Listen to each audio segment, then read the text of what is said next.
Hello students, in this lecture we are going to discuss about double fertilization, which is the most unique event in flowering plants. तो इतना we have already studied कि जो pollination के through जो हमारा pollen grain है, it lands on the stigma and stigma it recognizes whether the pollen is of the right type or the wrong type and it allows the growth of pollen tube or rejects. तो अगर वो right type का है तो pollen tube का growth होता है and pollen tube carries the two male gametes to the embryo sac.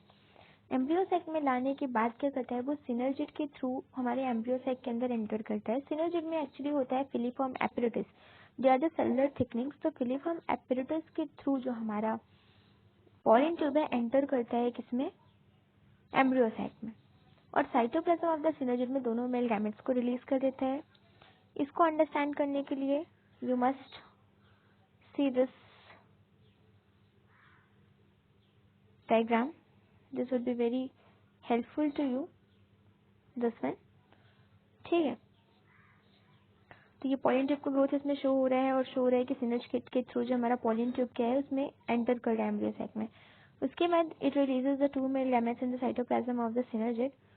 जो फर्स्ट मेल गैमेट है वो क्या करता है, मूव करता है कहाँ पे, टुवर्ड्स द एग सेल, और एग सेल से जाके फ्यूज कर लेता है और उसके न्यूक्लियस के साथ फ्यूज करता है and it results in the formation of a diploid cell that is the zygote and the fertilisation और the syngamy is completed here. तो फर्स्ट मेल गैमेट फ्यूज कर रहा है एग सेल के साथ और फॉर्म कर रहा है zygote and this is syngamy या फिर फर्टिलाइजेशन। फर्टिलाइजेशन तो हो गया, बट एक ही बार नहीं होता है, एक और बार फर्टिलाइजेशन होता है। जो सेकेंड मेल गैमेट है वो कहाँ जाता है, पोलर न्यूक्लियाई की तरफ। पोलर न्यूक्लियाई कहाँ है, सेंट्रल सेल में, वहां जाएगा और उसके न्यूक्लियस के साथ, उस पोलर न्यूक्लियस के साथ मेल गैमेट का न्यूक्लियस फ्यूज करेगा और बनेगा ट्रिप्लॉइड प्राइमरी एंडोस्पर्म न्यूक्लियस। ठीक, यहाँ पे 3 न्यूक्लियस फ्यूज हो रहे हैं इसलिए इसको ट्रिपल फ्यूजन कहा जाता है। ठीक है, तो 2 बार फर्टिलाइजेशन हुआ। पहले फर्टिलाइजेशन में जाइगोट का फॉर्मेशन हुआ, दूसरे फर्टिलाइजेशन में प्राइमरी एंडोस्पर्म न्यूक्लियस का फॉर्मेशन हुआ। इसीलिए ये 2 टाइप का फर्टिलाइजेशन जो हो रहा है एम्ब्रियो सैक के अंदर, तो इस फिनोमिनन को बोला जाता है डबल फर्टिलाइजेशन। ठीक है, डबल फर्टिलाइजेशन हो गया। इसके बाद क्या होता है कि प्राइमरी एंडोस्पर्म न्यूक्लियस का फॉर्मेशन हो गया, तो जो सेंट्रल सेल था it gets converted into primary endosperm cell after double fertilisation. किसमें कन्वर्ट हो जाता है, प्राइमरी एंडोस्पर्म सेल में, और यही primary endosperm cell further develop होता है एंडोस्पर्म में, और जो जाइगोट होता है वो एम्ब्रियो में डेवलप हो जाता है। अब ये कैसे होते हैं, इसकी प्रोसेस हम पढ़ने वाले हैं आगे। Let's see first of all this diagram.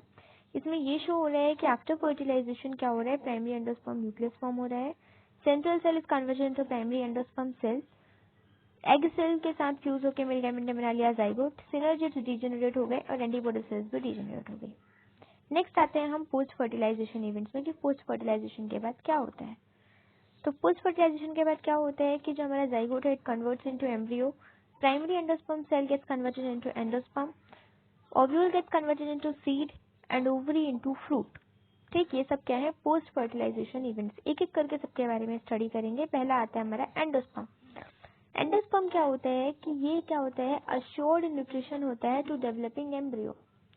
और ये इसका मेन इंपॉर्टेंट क्वेश्चन ये है कि endosperm development always precedes embryo development bye, मतलब कि हमेशा एंडोस्पर्म का डेवलपमेंट एम्ब्रियो के डेवलपमेंट के पहले क्यों होता है। तो ऐसा इसलिए होता है कि एंडोस्पर्म की जो सेल्स होती हैं इनमें रिजर्व फूड मटेरियल होता है, और इसी रिजर्व फूड मटेरियल क्या करता है, ये एम्ब्रियो को नरिशमेंट प्रोवाइड करता है, न्यूट्रिशन प्रोवाइड करता है, और एम्ब्रियो का डेवलपमेंट अच्छे से हो पाता है। इसीलिए क्या होता है, एंडोस्पर्म का डेवलपमेंट हमेशा एम्ब्रियो के डेवलपमेंट के पहले होता है। अगर एम्ब्रियो के डेवलपमेंट पहले हो जाएगा, एंडोस्पर्म नहीं हो पाएगा, तो एम्ब्रियो को न्यूट्रिशन कहाँ से मिलेगा। इसीलिए एंडोस्पर्म का डेवलपमेंट हमेशा पहले होता है। ठीक, अब एंडोस्पर्म फॉर्म कैसे होता है, तो होता यूं है कि जो प्राइमरी एंडोस्पर्म सेल जो होता है हमारा वो रिपीटेडली डिवाइड करता है। डिवाइड करेगा तो cell will form a group of cells and that is known as triploid endosperm tissue. और इस टिश्यू की जो सेल्स होती हैं it is filled with reserve food materials जो कि यूज किया जाता है for the nutrition of the developing embryo. ठीक, कॉमनली क्या होता है कि जो प्राइमरी एंडोस्पर्म न्यूक्लियस होता है ना उसमें सक्सेसिव न्यूक्लियर डिविजन्स होती हैं और फ्री न्यूक्लियाई का फॉर्मेशन होता है। फ्री न्यूक्लियाई मतलब जिसमें सेल वॉल ना हो। तो क्या होता है, पहले क्या हुआ, हमारा primary endosperm nucleus successively divide हुआ, खूब सारे फ्री न्यूक्लियस बनाए, और जब खूब सारे फ्री न्यूक्लियाई फॉर्म हो गए तब उसके बाद सेल वॉल का फॉर्मेशन होता है।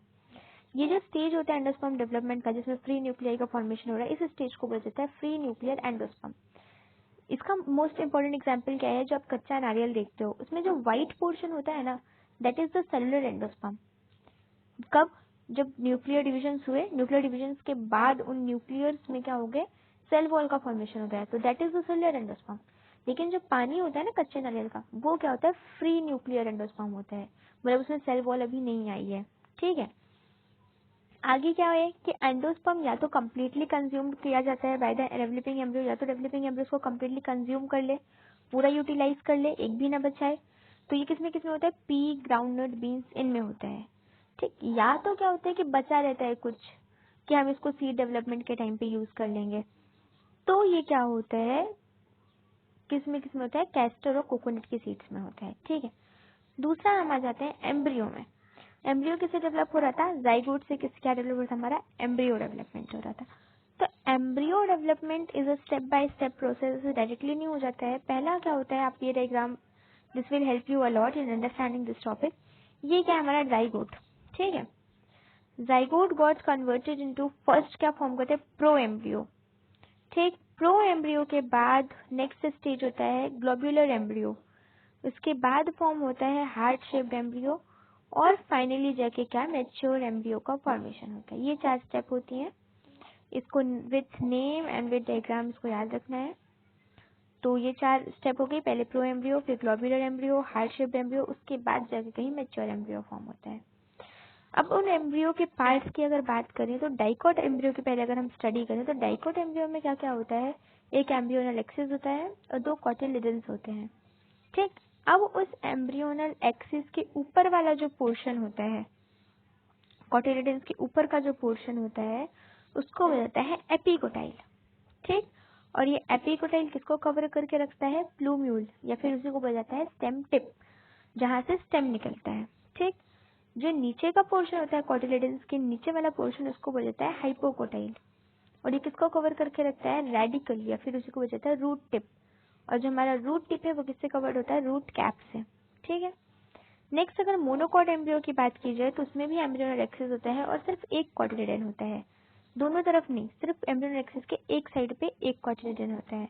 ग्रास फैमिली में इस कॉटिलिडन को स्क्यूटेलम कहा जाता है। ठीक है, इसमें भी क्या होता है, नीचे तरफ जो एम्ब्रियोनल एक्सिस का लोअर पोर्शन होता है उसकी तरफ क्या होता है, रेडिकल। ठीक, या फिर क्या, रूट कैप, और ये रूट कैप किससे एनक्लोज होता है, it is enclose in an undifferentiated sheet जिसको बोलते हैं कॉलराइजा। जो ऊपर का पोर्शन होता है वो होता है एपिकोटाइल, और epicotyl is enclosed in a hollow फोलियर structure जिसको बोलते हैं कोलेप्टाइल। ये हो गया। नेक्स्ट हम आते हैं किसमें, सीड में। सीड क्या होता है, फाइनल प्रोडक्ट होता है सेक्सुअल रिप्रोडक्शन का, या फिर हम इसकी डेफिनेशन देखें तो इसको कह सकते हैं it is a fertilised ovule. ठीक, तो सीड कहाँ होता है, फ्रूट्स के अंदर होता है, और टिपिकली सीड के पार्ट्स का क्या होता है, सीड कोट होगा, कॉटिलिडन्स होगा, एम्ब्रियो एक्सिस होगा। ठीक है, तो जो कॉटिलिडन्स होते हैं जनरली थिक और स्वेलन क्यों होते हैं, because of the storage of food. ठीक है, ये क्वेश्चन हो गया। मीन दूसरा आ जाते हैं हम सीड की कैटेगरी में, 2 टाइप के सीड्स होते हैं, नॉन एल्ब्यूमिनस सीड्स और एल्ब्यूमिनस सीड्स। अब क्या क्या होते हैं ये, तो नॉन एल्ब्यूमिनस सीड्स क्या होता है कि जिसमें एंडोस्पर्म बचा हुआ नहीं होता है, उसको कंप्लीटली कंज्यूम्ड कर लिया जाता है by the embryo during embryo development. मतलब जिसमें एंडोस्पर्म बचा ही ना हो, उसको पूरा हमारा जो एम्ब्रियो डेवलपमेंट में पूरा कंज्यूम हो गया हो, उनको हो जाता है नॉन एल्ब्यूमिनस सीड्स। एग्जाम्पल क्या है, प्री, पी और ग्राउंडनट। ठीक, एल्ब्यूमिनस सीड्स किसको बोलते हैं, जिसमें एंडोस्पर्म थोड़ा बहुत बचा होता है because it is not completely utilised during the embryo development. ऐसे सीड्स को बोला जाता है एल्ब्यूमिनस सीड। इसके एग्जाम्पल क्या है, व्हीट, मेज, बार्ली, कैस्टर, सनफ्लावर, ये सब क्या हो गए, एल्ब्यूमिनस सीड्स हो गए। ठीक, कुछ कुछ सीड्स में क्या होता है कि न्यूसिलस भी बचा हुआ होता है, न्यूसिलस की जो सेल्स होती है ना, वो भी रेमिनेंट्स ऑफ न्यूसिलस भी परसिस्टेंट रहते हैं। ऐसे परसिस्टेंट न्यूसिलस को बोला जाता है सीड में, अगर परसिस्टेंट न्यूसिलस है तो फिर उसको बोल दिया जाता है पेरिस्पर्म। ठीक, अब बहुत सारे पार्ट्स आपने पढ़े थे ना, ओव्यूल के पार्ट्स होते हैं, इंटेग्यूमेंट्स एंड ऑल होते हैं। तो integuments after mature of the, जब हमारा ओव्यूल मैच्योर हो जाता है, सीड में कन्वर्ट हो जाता है, तो यही integuments they get converted into tough protective seed coat. तो जो सीड कोट हम देखते हैं वो कुछ नहीं है, दिस इज जस्ट इंटेग्यूमेंट। ठीक, माइक्रोपेल जो था वो ऐसा ही रहता है, स्मॉल पोर रहता है। ठीक, उसका फंक्शन क्या है, ये फैसिलिटेट करता है एंट्री ऑफ ऑक्सीजन और वाटर इनटू द सीड। कब? During germination. उसको सीड उसको ऑक्सीजन और वाटर की जरूरत पड़ती है, तो जर्मिनेशन के टाइम पे ये माइक्रोपेल फैसिलिटेट करता है entry of oxygen and water. ठीक है, जब हमारा सीड मेच्योर हो जाता है ना, तो उस सीड का वाटर कंटेंट क्या होता है, रिड्यूस हो जाता है, और सीड हमारा क्या हो जाता है, ड्राई हो जाता है। ठीक है, और जो एम्ब्रियो की जो जनरल मेटाबॉलिक एक्टिविटी होती है वो भी स्लो हो जाती है, और हमारा जो एम्ब्रियो है वो एक ऐसे स्टेट ऑफ इनएक्टिविटी में पहुंच जाता है, उसको हो जाता है डॉर्मेंसी। ठीक, तो सीड हमारा मैच्योर के बाद क्या हो जाता है, मेटाबॉलिक एक्टिविटी स्लो हो जाती है, उसका वाटर कंटेंट रिड्यूस हो जाता है, सीड हमारा ड्राई हो जाता है, और हमारा जो एम्ब्रियो है वो एक स्टेट में एंटर कर देता है इनएक्टिविटी, जिसको बोला जाता है डॉर्मेंसी। और जब उसको फेवरेबल कंडीशंस दी जाती हैं, that is moisture, oxygen, temperature, तब वो क्या हो जाता है, जर्मिनेट हो जाता है। ठीक है, नेक्स्ट क्या है कि जब ओव्यूल तो अब सीड में कन्वर्ट हो गया, ओवरी कन्वर्ट हो जाता है किसमें, फ्रूट में। ठीक है, और जो ओवरी की वॉल होती है ना, वो किसमें कन्वर्ट हो जाती है, फ्रूट के वॉल में, और उसको बोला जाता है पेरिकार्प। ठीक, तीन पार्ट्स होते हैं फ्रूट के, पता है, पेरिकार्प, मेसोकार्प, और यहाँ पे आपको दिया हुआ है डायग्राम फ्रूट का।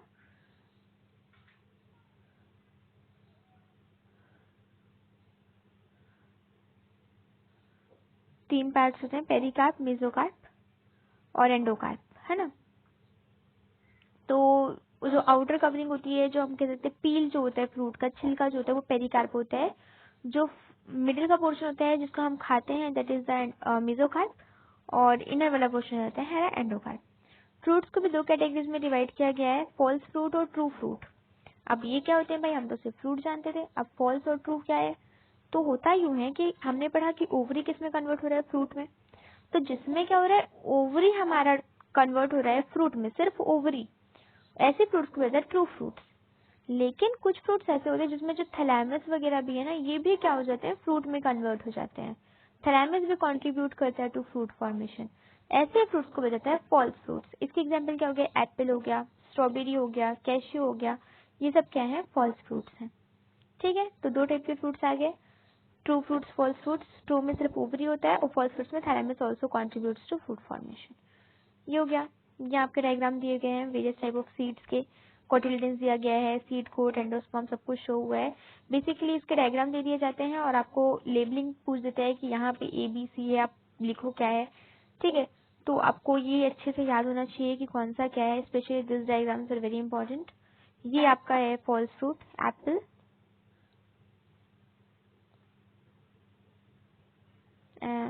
सॉरी,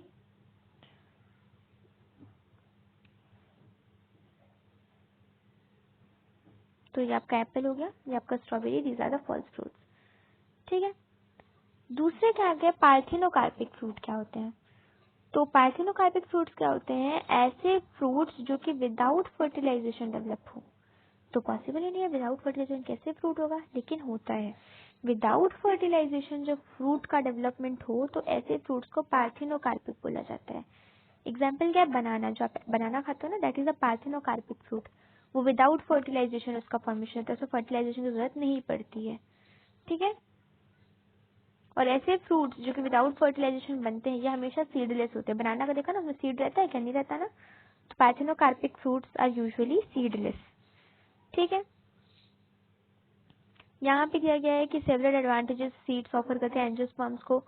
तो आपको पता है कि पॉलिनेशन, फर्टिलाइजेशन, ये सब कुछ क्या है, इंडिपेंडेंट ऑफ वाटर, या वाटर की जरूरत नहीं पड़ती इसमें। ठीक है, दूसरा क्या होता है कि जो सीड्स होते हैं उनमें बेटर एडाप्टिव स्ट्रेटजीज होती हैं, वो इजीली किसी भी प्लेस में डिस्पर्स कर दिए जा सकते हैं, खराब नहीं होते हैं। ठीक है, और स्पीशीज को अपने फैलाने में हेल्प करते हैं सीड्स। सीड्स में सफिशिएंट फूड रिजर्व होता है। ठीक, तो जब हमारा सीडलिंग यंग होता है ना, तो वही फूड जो फूड रिजर्व उसमें है, उसी फूड से सीडलिंग्स को नरिशमेंट प्रोवाइड होती है। ठीक है, जब तक कि वो सीडलिंग्स कैपेबल नहीं हो जाते फोटोसिंथेसिस करने के, तब तक सीड उनको फूड प्रोवाइड करता है। उसके बाद क्या होता है, नेक्स्ट एडवांटेज क्या है कि जो सीड कोट होता है वो बहुत ही हार्ड होता है, टफ होता है, तो ये क्या करता है, यंग एम्ब्रियो को प्रोटेक्शन प्रोवाइड करता है।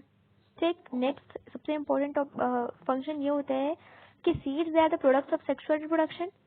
तो उसमें क्या होते हैं, न्यू जेनेटिक कॉम्बिनेशंस आते हैं जिससे कि वेरिएशन होता है, इवोल्यूशन होता है। ठीक है, सीड के बारे में यहाँ पे दिया हुआ है कि सीड बेसिस है हमारे एग्रीकल्चर का।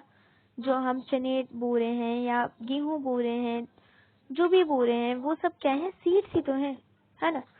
तो dehydration and dormancy of mature seeds just crucial for storage of seeds. तो सीड्स हमारा डिहाइड्रेशन और डॉर्मेंसी बहुत इंपॉर्टेंट, तभी हम उसको स्टोर करके रख सकते हैं for a longer period of time, और उसको फिर नेक्स्ट सीजन में हम यूज करते हैं as a seed to raise crop. तो डिहाइड्रेशन और डॉर्मेंसी बहुत ही ज्यादा इंपॉर्टेंट है, लेकिन सारे सीड्स का अलग अलग टाइम ड्यूरेशन होता है कि कब तक के लिए वो कितने पीरियड ऑफ टाइम के डॉर्मेंसी के बाद वो जनरेट हो पाएगा। यहाँ पे आपके दिए हुए 2-3 सीड्स के एग्जाम्पल्स यहाँ पे दिए हुए हैं। पहला है एक सीड किसका, ल्यूपिनस आर्क्टिकस, ये उसका साइंटिफिक नेम है ल्यूपिनस आर्क्टिकस, कॉमन नेम है ल्यूपाइन। तो ल्यूपाइन की सीड मिली गई थी, कहाँ से मिली थी, आर्कटिक टुंड्रा से मिली थी। तो ये सीड 10,000 ईयर्स ऑफ डॉर्मेंसी के बाद भी क्या हुई, जर्मिनेट हो गई। तो ये सबसे क्या है, पुराना सीड है ल्यूपिनस आर्क्टिकस का, lupine which is was excavated from Arctic tundra and the seed it germinated after 10 years of dormancy। दूसरा क्या है, डेट पाम का है, उसका साइंटिफिक नेम है फोनिक्स डेक्टिलिफेरा। तो ये सीड हमको कहाँ से मिला था, इट वाज जब किंग हेरोड्स पैलेस में आर्कियोलॉजिकल एक्सकेवेशन हो रहा था, तो वहां से हमको मिला था, ये डेड सी के पास है, नियर डेड सी। और ये जो सीड है ये 2000 ईयर्स ऑफ डॉर्मेंसी के बाद क्या हुआ, जर्मिनेट हुआ। किसका सीड था, डेट पाम का सीड था।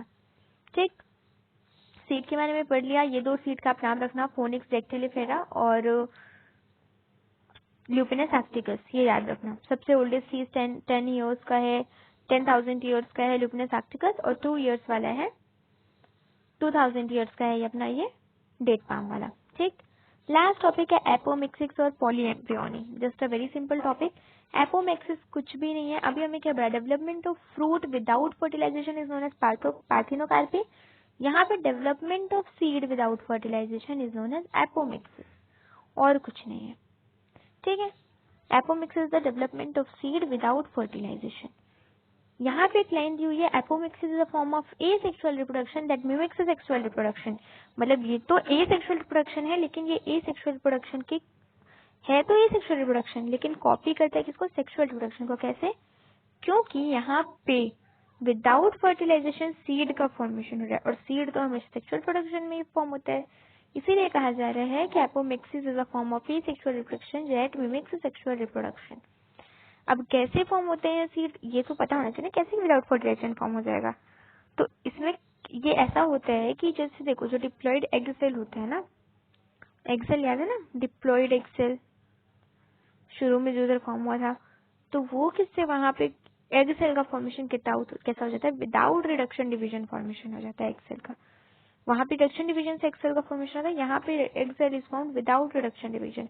अब ऑलरेडी डिप्लॉयड है फिर, तो फिर उसको मेल गैमेट की जरूरत ही नहीं है, तो विदाउट फर्टिलाइजेशन वो डेवलप हो जाता है किसमें, एम्ब्रियो में। ठीक, तो इस तरीके से हमें सीड मिल जाता है विदाउट फर्टिलाइजेशन। पॉली एम्ब्रियोनो क्या है, हमें तो पता था कि एक ही एम्ब्रियो होता है एक सीड में, लेकिन अगर मोर देन 1 एम्ब्रियो है किसी सीड में, तो फिर उसको बोलते हैं polyembryony. Occurrence of more than 1 embryo in a seed is referred as polyembryony. ठीक, ये दो टॉपिक हो गए। लास्ट में आपको थोड़ा सा दिया हुआ है हाइब्रिड वैरायटीज के बारे में, हाइब्रिड सीड्स के बारे में यहाँ पे आपको दिया हुआ है कि हाइब्रिड सीड्स जो होते हैं फार्मर्स के लिए बहुत ही एक्सपेंसिव हो पड़ जाता है।